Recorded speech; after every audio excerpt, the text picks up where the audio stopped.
A modern cinematic audiobook inspired by atomic habits. INTRO, the architecture of your life. Close your eyes for a moment and imagine this.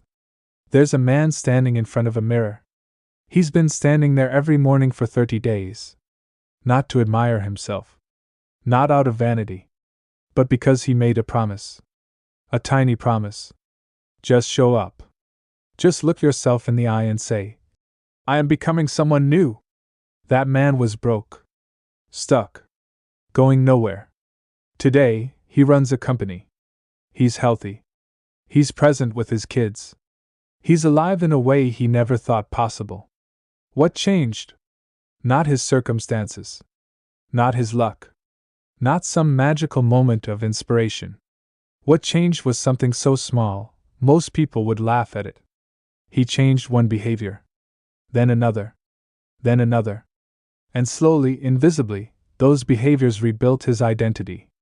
This audiobook is about that invisible force. The force that shapes who you are, what you do, and where you end up. It's about the tiny decisions you make every single day. The ones you don't even notice.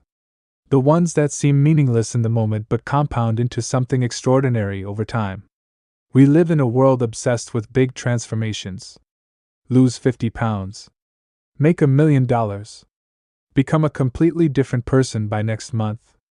But here's the truth nobody wants to hear. Transformation doesn't happen in dramatic moments. It happens in the boring, repetitive, unsexy decisions you make when nobody's watching. It happens in the 1% improvements. The invisible upgrades. The atomic shifts. And by the end of this journey together, you're going to understand something powerful. You don't need to be a different person to change your life.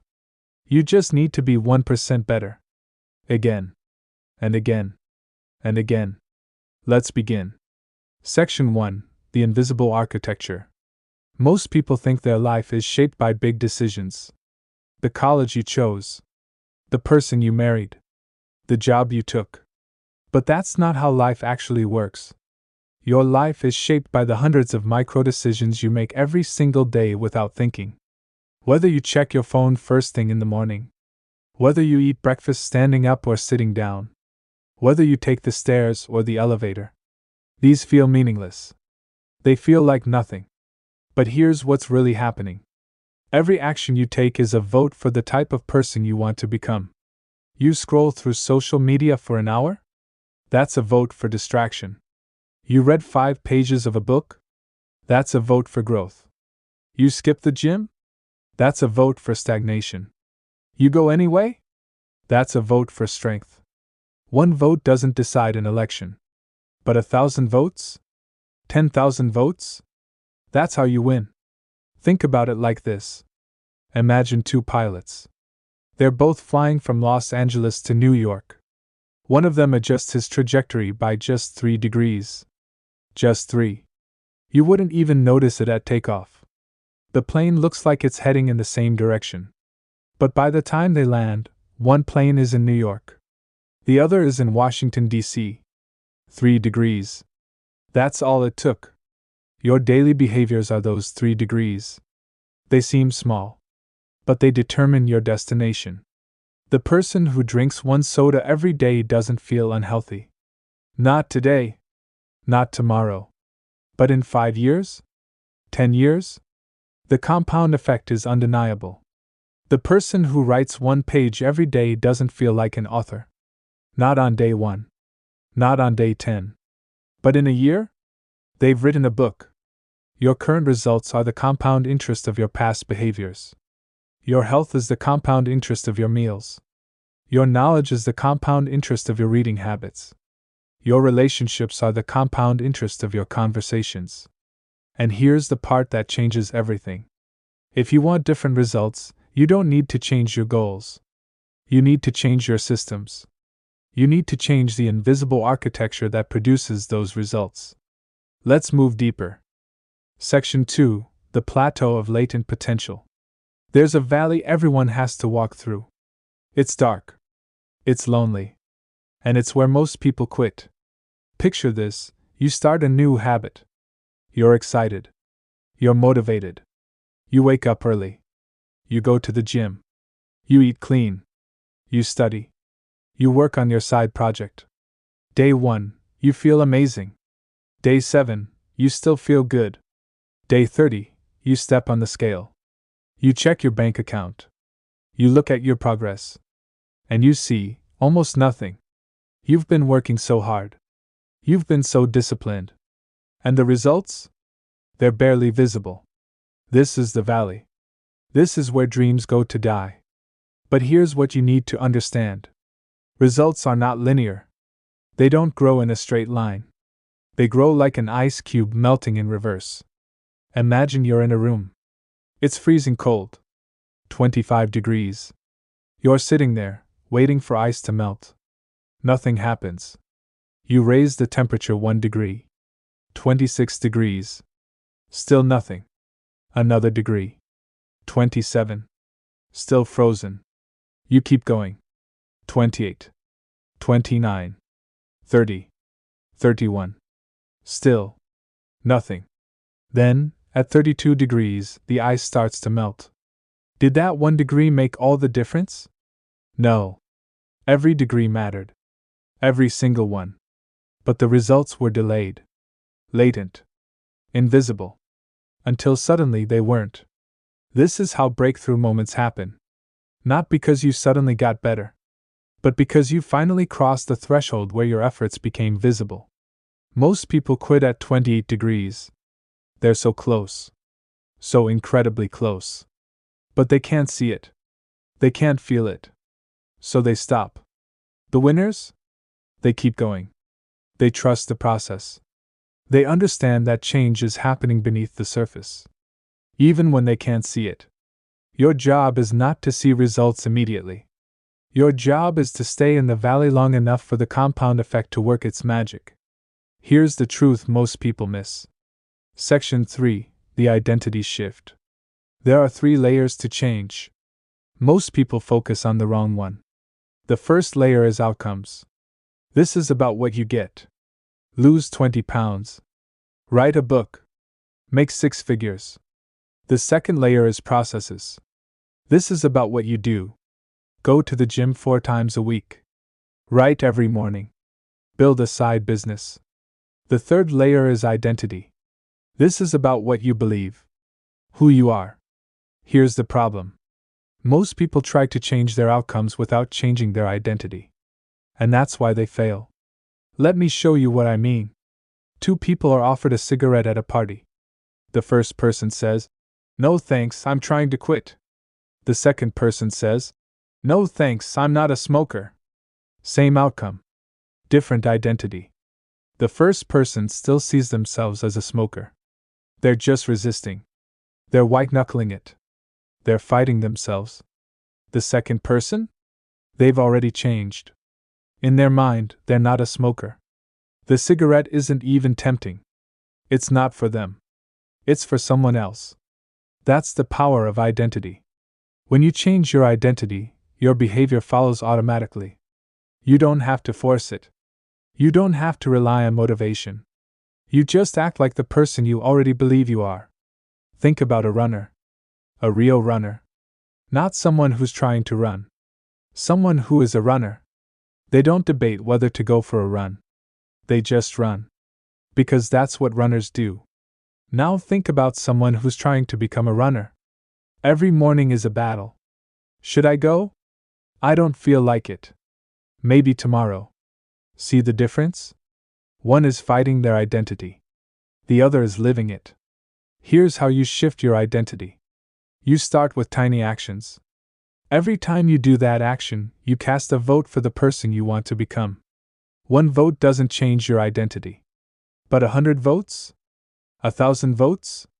That's when you start to believe it. You write 1 page. You're becoming a writer. You go to the gym once. You're becoming an athlete. You read 5 pages. You're becoming a learner. Each action is proof.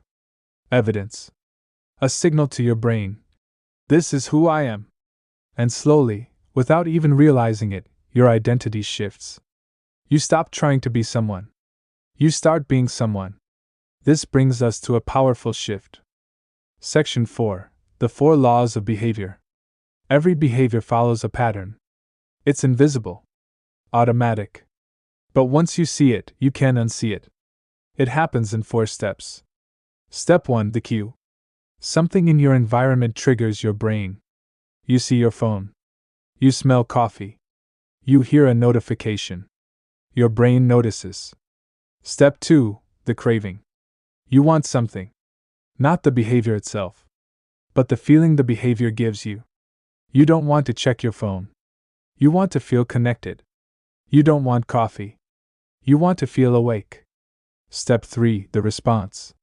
You take action. You check the phone. You pour the coffee. You do the behavior. Step 4: the reward. You get the feeling you craved. You feel connected. You feel awake. Your brain remembers. This worked. Do it again. This loop runs your life. Every habit you have, good or bad, follows this pattern. And here's the beautiful part. If you understand the pattern, you can redesign it. You can build good habits by making them obvious, attractive, easy, and satisfying.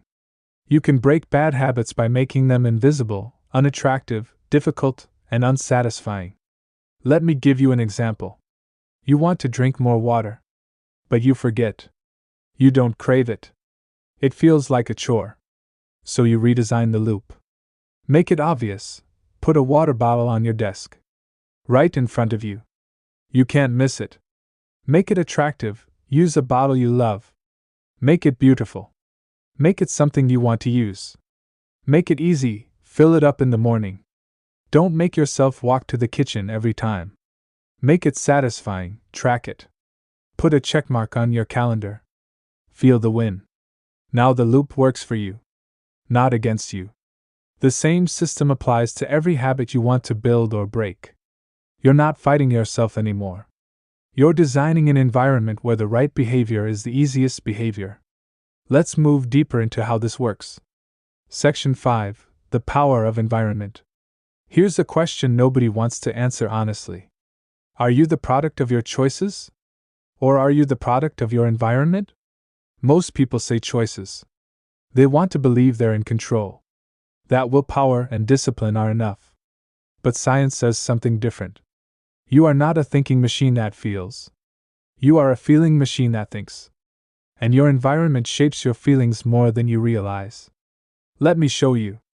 There was a study done on soldiers returning from Vietnam. A huge percentage of them were addicted to heroin while overseas. People were terrified. They thought America would face a massive addiction crisis when the soldiers came home. But something strange happened. When the soldiers returned, over 90% of them quit. Just like that. No rehab. No intervention. They just stopped. Why? Because their environment changed. The cues disappeared. The triggers were gone. Back home, heroin wasn't easy to find. It wasn't normalized. It wasn't everywhere. The environment did the work. Now think about your own life. If your phone is on your nightstand, you'll check it first thing in the morning. Not because you lack discipline, but because it's there. If there's junk food in your pantry, you'll eat it. Not because you're weak, but because it's visible. If your running shoes are buried in the closet, you won't go for a run. Not because you don't care, but because it's too much friction. Your environment is the invisible hand guiding every decision you make. So stop trying to be a better person in a bad environment. Instead, design an environment where the right behavior is automatic. Put your vitamins next to your coffee maker. You'll take them. Put your journal on your pillow. You'll write before bed. Delete social media from your phone. You'll stop scrolling. Make the good behavior obvious. Make the bad behavior invisible. You're not fighting yourself anymore. You're setting yourself up to win. Here's the truth most people miss. Section 6: the 2-minute rule. Most people think big. They set big goals. They plan big changes. They dream big dreams. And then they do nothing. Because big is overwhelming. Big is scary. Big requires motivation. And motivation is unreliable. Here's a better way. Make it so small, it feels stupid not to do it. Read one page. Do one push-up. Write one sentence. Meditate for 1 minute. This is the 2-minute rule. Scale your habit down until it takes 2 minutes or less. You're not trying to finish. You're trying to start. Because starting is the hardest part. Once you start, momentum takes over. You read 1 page and suddenly you've read 5. You do 1 push-up and suddenly you've done 10. But even if you don't do more, you still win. Because you showed up. You cast a vote for your identity. You prove to yourself, I'm the kind of person who does this. Think about it like this. You don't build a house by staring at the blueprint. You build it by laying 1 brick. Then another. Then another. The 2-minute rule is your first brick. Let me tell you about a writer who couldn't write. He'd sit at his desk every day, staring at a blank page, feeling like a fraud. So he made a rule. He only had to write 1 bad sentence. That's it. 1 sentence. It could be terrible. It didn't matter. Every day, he wrote 1 sentence. And most days, that 1 sentence turned into a paragraph. Then a page. Then a chapter. But even on the days it didn't, he still won. Because he showed up. 2 years later, he finished his book. Not because he was disciplined. Not because he was motivated. But because he made it so easy, he couldn't say no. That's the secret. You're not trying to be perfect. You're trying to be consistent. And consistency beats intensity every single time. This brings us to a powerful shift. Section 7, the Goldilocks Zone. There's a sweet spot where growth happens. Not too easy. Not too hard. Just right. Psychologists call it the Goldilocks Zone. It's the space where you're challenged just enough to stay engaged, but not so much that you give up. Think about a video game. If it's too easy, you're bored. If it's too hard, you're frustrated. But when it's just right? When you're barely winning? That's when you can't put it down. That's flow. That's where mastery lives. The problem is, most people don't design their habits for the Goldilocks zone. They either make things too easy and lose interest, or they make things too hard and burn out. Here's how to stay in the zone. You need to follow the 4% rule. Your habit should be about 4% harder than your current ability. Just slightly outside your comfort zone. Enough to stretch you, but not break you. If you're running a mile, aim for 1.04 miles. If you're reading 10 pages, aim for 11. If you're saving $10, aim for $10.40. Tiny stretch. Big impact. Because growth doesn't happen when you're comfortable. And it doesn't happen when you're overwhelmed. It happens when you're right on the edge. Let me tell you about a musician. She'd been playing guitar for years. She was good. But she'd hit a plateau. Nothing was improving. Then she changed one thing. Instead of practicing songs she already knew, she learned one new technique every week. Just one. Not a whole song. Not a whole album. Just one small thing she couldn't do before. 6 months later, she was unrecognizable. Not because she practiced more, but because she practiced smarter. She stayed in the Goldilocks zone. Your job is to find that edge. To push yourself just enough. And then, when that becomes easy, push a little more. Never settle. Never plateau. Always stretch. Let's move deeper. Section 8. The danger of hidden costs. Every habit has a price. Most people don't see it. They only see the reward. You eat fast food. It's cheap, fast, convenient. But the price? Your health. Your energy. Your future self. You scroll social media. It's entertaining, easy, addictive. But the price? Your time. Your focus. Your creativity. You hit snooze. It's comfortable, tempting, effortless. But the price? Your morning. Your momentum. Your self-respect. The problem is, the price is hidden. It's delayed. You don't pay it today. You pay it months or years from now when the compound effect catches up. And by then, it feels too late. Here's what you need to understand. Every action has immediate outcomes and delayed outcomes. Good habits have immediate costs and delayed rewards. Bad habits have immediate rewards and delayed costs. That's why bad habits feel so good. That's why good habits feel so hard. You're not wired to think long term.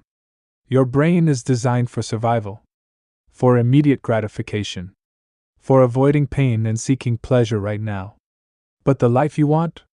That's built on delayed gratification, on paying the price up front, on choosing the hard thing now for the better thing later.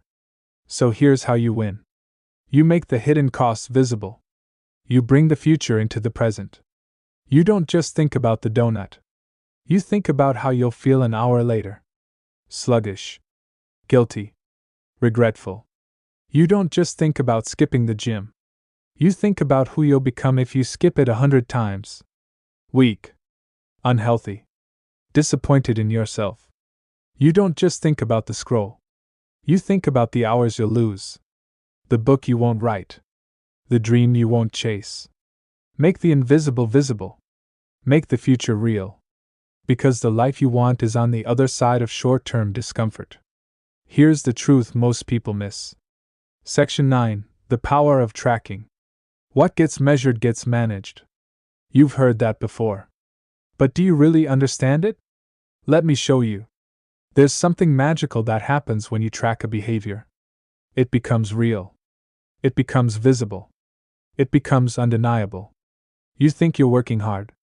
But when you track your hours, you realize you're only working 4 hours a day. You think you're eating healthy. But when you track your meals, you realize you're snacking constantly. You think you're saving money.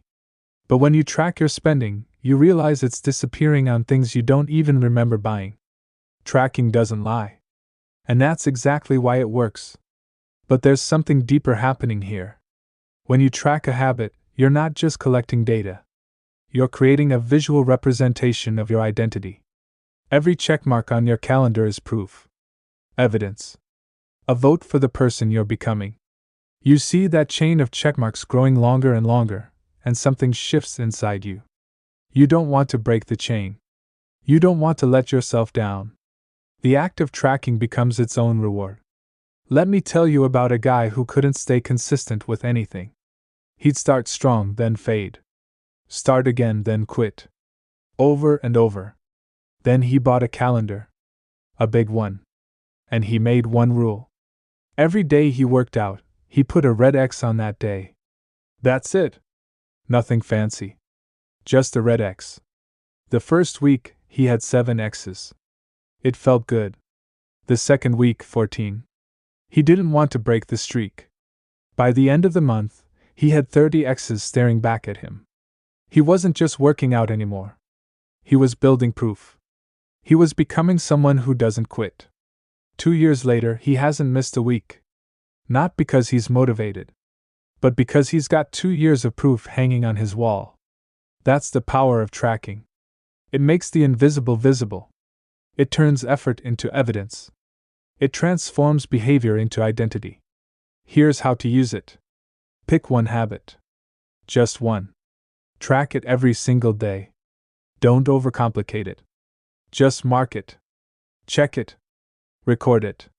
And watch what happens when you see that chain grow. This brings us to a powerful shift. Section 10. The Art of Recovery. Here's something nobody tells you. You will fail. You'll miss a workout. You'll skip your writing session.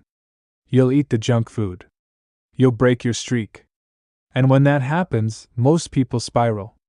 They think, I've ruined everything. I might as well quit. But that's not how successful people think. Successful people understand the most important rule of habit building: never miss twice. Missing once is an accident. Missing twice is the start of a new habit. Let me explain. You missed the gym on Monday. That's life. You're human. Things happen. But if you miss again on Tuesday, you're no longer someone who goes to the gym. You're someone who used to go to the gym. The first miss is forgivable. The second miss is dangerous. So here's the rule: when you break your streak, get back on track immediately. Not tomorrow. Not next week. Immediately. do something small. Even if it's just 2 minutes. Even if it's just a shadow of what you normally do. Do something. Because you're not trying to be perfect. You're trying to prove to yourself that you're still that person. That you haven't quit. That you're just recovering. Think about it like this. Elite athletes get injured. But they don't stop being athletes. They recover. They rest. They heal. And then they come back stronger. You need to treat your habits the same way. If you break your streak, don't punish yourself. Don't spiral into guilt. Just recover. Just get back on track. Just prove to yourself that this was a blip, not a breakdown. Let me tell you about a woman who lost 80 pounds. People asked her, "How did you do it? What's your secret?" She said, "I never let a bad meal turn into a bad week." That was it. That was the whole secret. She didn't eat perfectly. She messed up all the time. But every time she did, she recovered immediately. She didn't wait for Monday. She didn't wait for motivation. She just got back on track. And over time, those recoveries added up to a transformation. Your job is not to be perfect. Your job is to recover quickly. Because the difference between who you are and who you want to be is just how fast you bounce back. Let's move deeper. Section 11, The Power of Environment Design, Part 2. You've already learned that environment shapes behavior. But there's a deeper layer most people miss. Your environment doesn't just make behaviors easier or harder. It changes what feels normal. Let me show you what I mean. If you grow up in a house where everyone reads, reading feels normal. If you grow up in a house where everyone watches TV, TV feels normal. You don't question it. You don't resist it. It's just what people do. That's the power of normalization. Your environment tells you who you are. It tells you what's acceptable. It tells you what's expected. And you conform to it automatically. So if you want to change, you need to change your environment. Not just the physical space, but the social space. You need to surround yourself with people who have the habits you want. If you want to be a writer, hang out with writers. If you want to be healthy, hang out with healthy people. If you want to be ambitious, hang out with ambitious people. Not because they'll teach you, but because being around them makes your desired behavior feel normal. When everyone around you is doing the thing you want to do, you stop questioning it. You stop resisting it. You just do it. Because that's what people like you do. Let me tell you about a guy who wanted to quit drinking. He tried everything. Willpower. Motivation. Apps. Nothing worked. Then he joined a running club. Not to quit drinking. Just to run. But the people in the club didn't drink. They woke up early. They trained hard.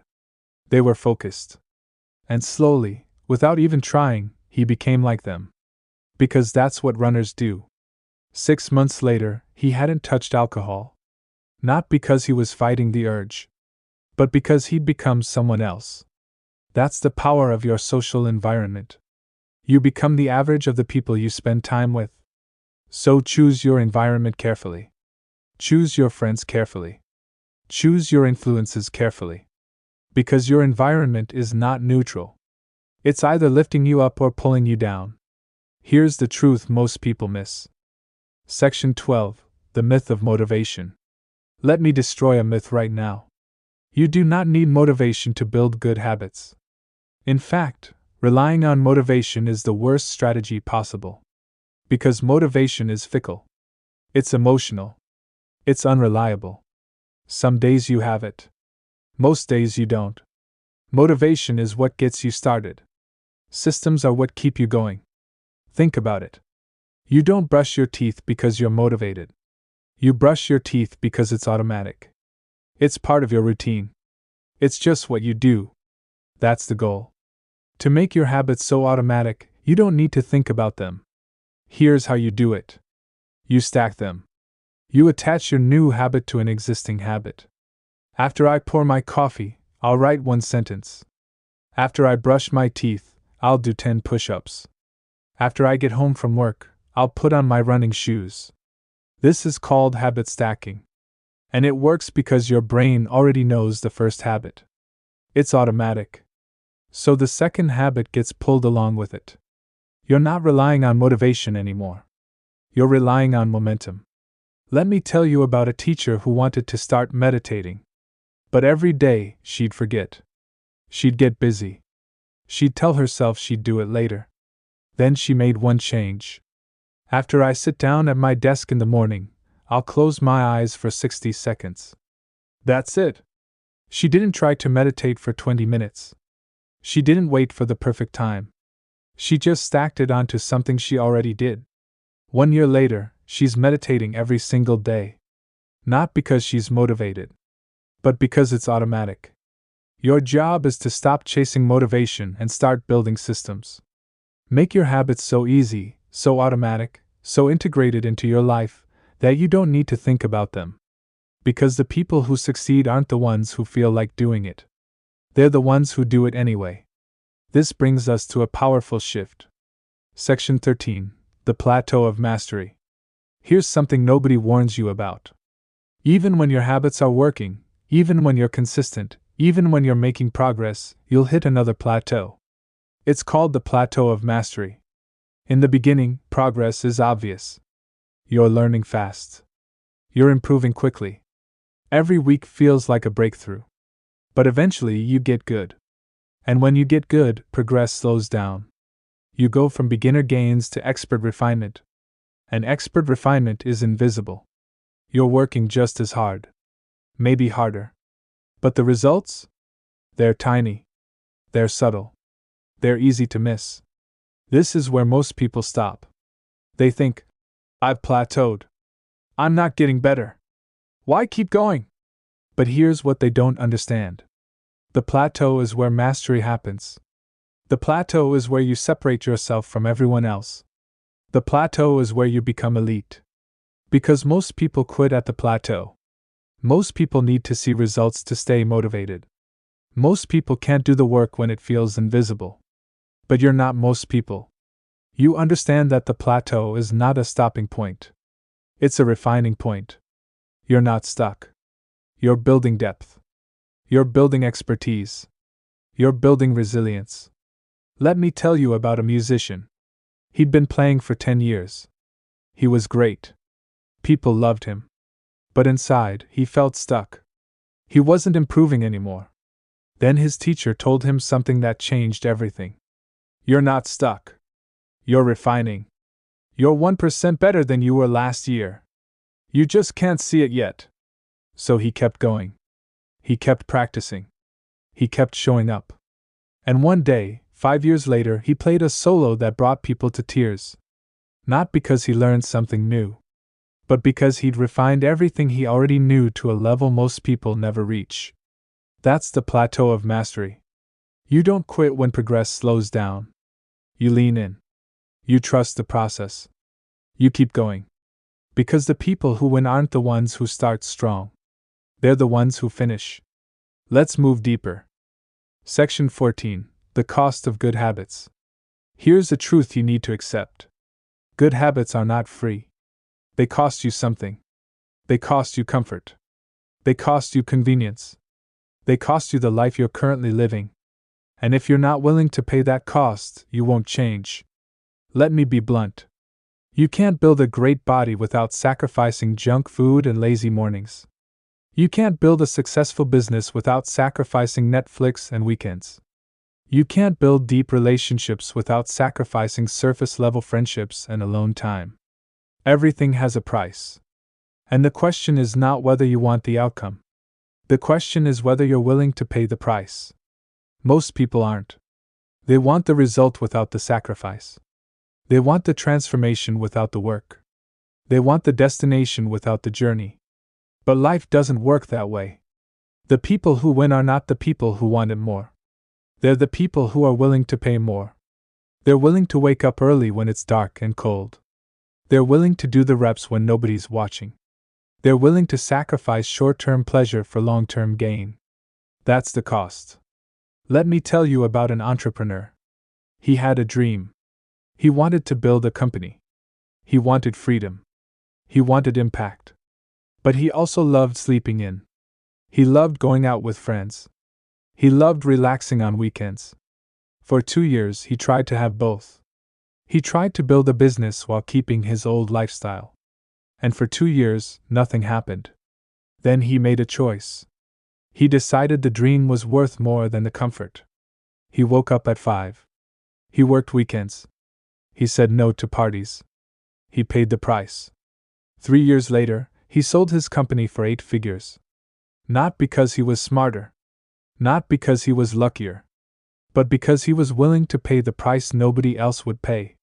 Here's the question you need to ask yourself. What are you willing to sacrifice? What are you willing to give up? What price are you willing to pay? Because until you answer that question honestly, you're not ready to change. This brings us to a powerful shift. Section 15, the identity-based system. Let me tie everything together. You now understand that habits compound. That environment shapes behavior. That tracking creates accountability. That recovery is essential. That motivation is overrated. But none of it works unless you change one thing: your identity. Because at the end of the day, your habits are not about what you do. They're about who you are. If you see yourself as someone who struggles with discipline, you'll struggle. If you see yourself as someone who's not a morning person, you'll hit snooze. If you see yourself as someone who's not athletic, you'll skip the gym. Your identity is the lens through which you see every decision. And that lens determines your behavior. So the goal is not to build habits. The goal is to become the type of person who naturally does those things. You don't want to read every day. You want to become a reader. You don't want to exercise every day. You want to become an athlete. You don't want to be productive. You want to become the type of person who gets things done. See the difference? When your identity changes, your behavior follows automatically. So here's how you do it. You start with small wins. Every time you do the behavior, you reinforce the identity. Every workout is proof you're an athlete. Every page is proof you're a reader. Every saved dollar is proof you're financially responsible. And slowly, vote by vote, action by action, your identity shifts. You stop trying to be someone. You start being someone. Let me tell you about a man who transformed his entire life. He was broke, out of shape, depressed. He had no direction. But he made one decision. He decided to become the type of person who keeps promises to himself. So he made one tiny promise. Every morning I'll make my bed. He did it. Every day. For 30 days. Then he made another promise. Every morning, I'll make my bed and do 10 push-ups. He kept that promise too. Then another. And another. And another. 5 years later, he's a different person. Not because he changed his circumstances, but because he changed his identity. He's no longer someone who tries. He's someone who does. That's the power of identity-based habits. You're not building a routine. You're building a self. Let's move deeper into the final piece. Section 16, the long game. Most people are playing the wrong game. They're playing the short game. The quick fix. The instant result. They want to lose weight in 30 days. Build a business in 6 months. Transform their life in a year. But the people who actually win, they're playing a different game entirely. They're playing the long game. The infinite game. The game where the goal is not to finish, but to keep playing. Because here's the truth. There is no finish line. There is no moment where you arrive and get to stop. Life is not a destination. It's a direction. You don't build habits to achieve a goal. You build habits to become the type of person who lives that way forever. Let me explain. If you lose 20 pounds, but you haven't changed your identity, you'll gain it back. Because you're still the same person. You just force yourself to act differently for a while. But if you become the type of person who values health, who enjoys movement, who chooses nourishing food, you'll never need to lose weight again. Because you're living differently. That's the long game. You're not trying to win once. You're trying to keep winning. You're not trying to reach a destination. You're trying to build a lifestyle. And the beautiful part? When you play the long game, the short game takes care of itself.